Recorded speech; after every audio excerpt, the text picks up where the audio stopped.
Matapos ang isang matagumpay na buy-bust operation ng mga otoridad sa Bulacan, aabot sa 408,000 na halaga ng iligal na droga ang nakumpiska. Bunga ito ng tuloy-tuloy na operasyon ng Philippine National Police kontra iligal na droga upang masiguro ang kaligtasan ng bawat mamamayan sa banta ng ipinagbabawal na gamot.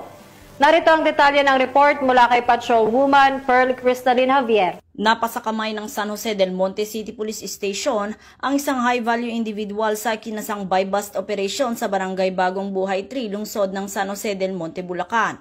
Kinilala ni Police Lieutenant Colonel Rayson M. Bagain, Chief of Police ng naturang istasyon, ang suspect na si alias James, 24 anyos at residente ng nasabing lugar. Na-recover mula sa suspect ang 12 pieces heat-sealed transparent plastic sachet na hinihinalang shabu na may timbang na 60 grams at tinatayang nagkakahalaga ng 408,000 pesos, isang caliber 45 arms core, isang magazine, 2 live ammunition at 1,000 peso bill bilang buy-bust money.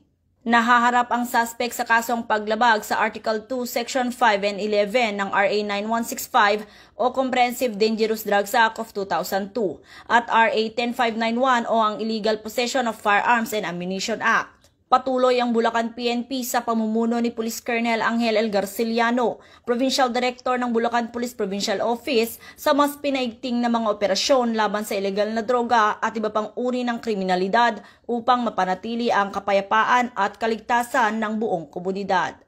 Mula dito sa Bulacan Police Provincial Office, ako ang inyong PNN Correspondent, Patrolwoman Pearl Cristalin Javier, alagad ng batas, tagataguyod ng Balitang Pulis.